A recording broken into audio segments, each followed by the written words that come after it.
Now this pile of rust is basically the bottom of the light box, and this had all the flashing lights, which are right here, General Electric 15 watt bulbs, and this angle iron here stretched the whole distance of the bottom of the light box, and you can see it was just giving up right there.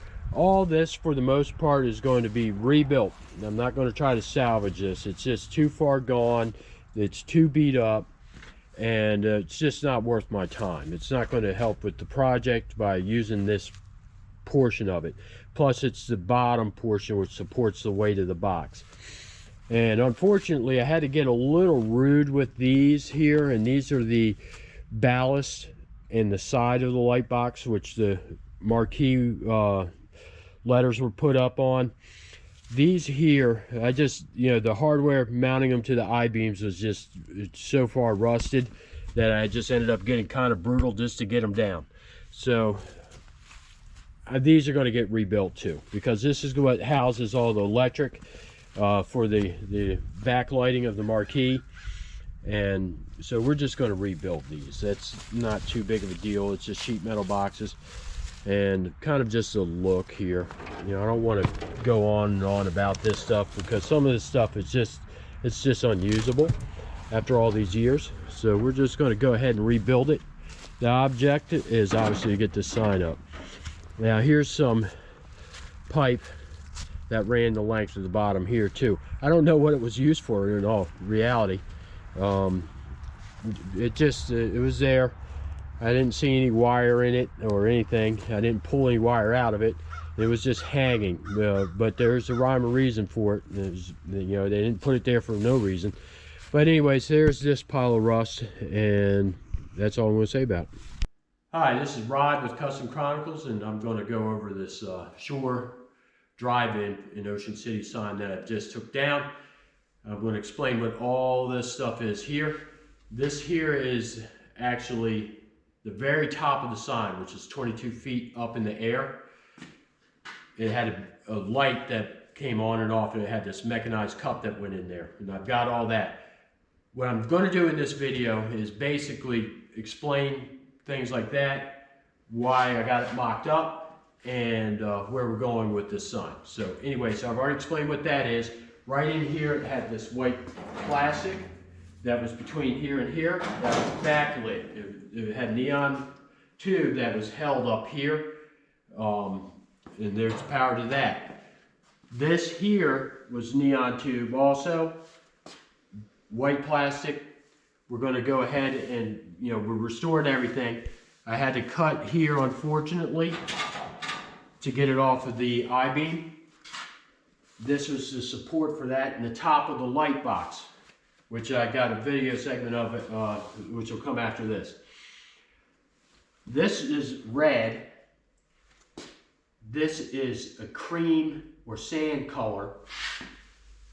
This had multiple different colors of blues and teals on there. I'm going to go back to the original, which appears to be right here a teal color. And it's also up here in various spots. So this roof here is so bad, I'm probably going to end up rebuilding it. But I'm going to try to preserve it if I can. It's a lot of extra work to do so. It'd be actually easier for me to rebuild this sign. But we'll keep on coming down. I got it clamped together so that we can start getting our measurements to get the plastic, the metal, and down here I got to set up a rigging so that I can actually move the sign, because I can't keep it together. I got to be able to take it apart and move it and have it boxed up so all the neon is safe. The letters were green. I'm assuming the neon was green. I got samples off the ground that I haven't light tested yet. And the arrows are obviously red neon. Backlit white. Down there would be the marquee, which the marquee went in between these two posts. These aren't set where they're supposed to be yet. They're going to go wider when I get the shop cleaned out some more. These were backlit with neon. 2 tubes on each side, which these things must have glowed like nobody's business, and this glowed. And then we had fluorescent tubes that were down in here in the light box.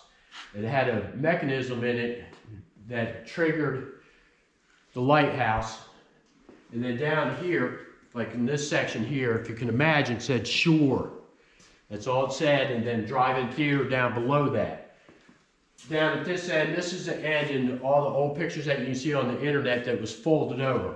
This is so mangled that I don't know if I can even do anything with it. But I'm going to try. I'm going to try to keep the metal as much as the original metal as possible. And then back here, we got the feathers of the arrow, and right here. This is the access door to get to the transformers or the electrics, or to change the light bulbs. And it had an access door up here as well, and down below. And then back in here, I have the pile of transformers down there, and they weigh a ton. I'm not going to use any of that stuff. It's not safe.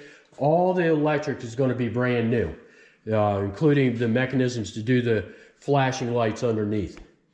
And just for a size comparison, this is how tall this is compared to me, and I'm just under 6 feet. So this is 7 feet, and this is, you know, basically 6 feet, and then the sign itself. So this is 22 feet up in the air. It's pretty amazing that we even have this thing around it, because it was neglected for so long. But anyways, in concluding this video, I'm going to show these things backlit. I'm just going to briefly show that. It's really neat. And the next video I'll be doing, getting posted up next week, we're going to start making progress on actually getting some of this metal work done. And I got a photographer coming who's going to take some real in-depth photos and start creating more of this story as it gets rebuilt. But again, thanks for watching.